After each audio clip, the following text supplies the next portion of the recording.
A lady reported me to the police for stealing my own golden retriever because my kind only owns pit bulls and Rottweilers. She had a breakdown when I didn't get carted off in handcuffs. Work was rough today and all I wanted to do afterward was to sit on the couch and let the TV watch me while eating food not cooked by my own hands. The answer to that? Delivery. I ordered the food and I let the dog into the yard to burn some energy and sat camped outside with him while waiting for the delivery. DoorDash, Grubhub, Uber, and everyone other than Jehovah's Witnesses have trouble locating my address strictly relying on GPS, so it's nothing for me to post up and wait outside for when they are close, flag them down, and go back inside for a contactless drop-off. Pertinent details before poop hits the fan. My neighbor and I share a fence with a doggy door as our pups are super close, and you can bet each time that if my dog is outside, hers will follow for cross-yard playtime. This was the case today, and probably bad judgment on my part to think that I would be able to break up the fun quickly. Both dogs were in the neighbor's yard at the time the notification came through that the driver was pulling up, and I had to call out a few times to get my dog's attention. Neighbor thankfully whistled for her dog and I had to put on the voice for mine to acknowledge I existed, and then took off running for my door while waving to the driver, who by this point was getting out of the car. Pup and I have a game called Runaway where I will take off yelling runaway and literally he will chase after me like some human-sized fetch stick. I used this to my advantage until he realized I was putting him inside, but managed to get him through the storm door and close the screen before he could run out.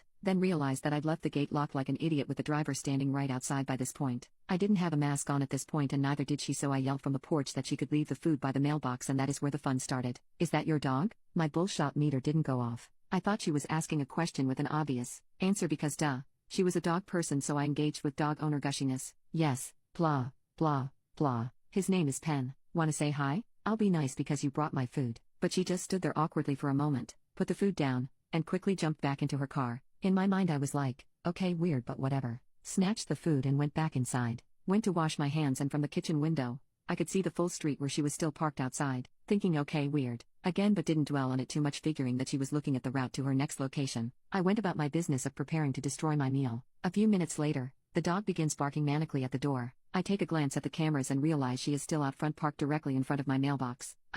Okay, what's going on here? I go outside and try to get her attention, but she is on the phone and doesn't notice me. I walk up like I'm going to check the mail and she does pull off, but towards the back of the neighborhood that only has one way in and one way out. Lots of people make that mistake, and so you'll quickly see cars turning back around, but she never came back. By this time, I think I'm losing my mind, so I go back in, but still watching the street for the car to pass. It never does. I don't know. People are weird, so I just left it at that and went back to eat. About 10 minutes later, the dog starts going ham at the door, so I check the cameras to see 2 police cars sitting outside my house. I continue to watch the cameras, realizing that yup, the cops are getting out of the car and walking back and forth in front of mine and my neighbor's yards. I go out to see if anything is wrong, and they introduce themselves before saying they were called because a stolen golden retriever was reported at my address and if there was a dog in the home. It clicked that the driver had called the police and then explained my version of what happened. They were really respectful and apologetic, but asked if I could get Sir Pup. I went ahead and opened the door for the dog, who took off, ready to greet the new faces outside. His collar has tags matching the address with my name and phone number on it in case he was ever lost or stolen, which was proof enough for them, as it was obvious that they wanted to get this over as fast as possible. No hard feelings on either side.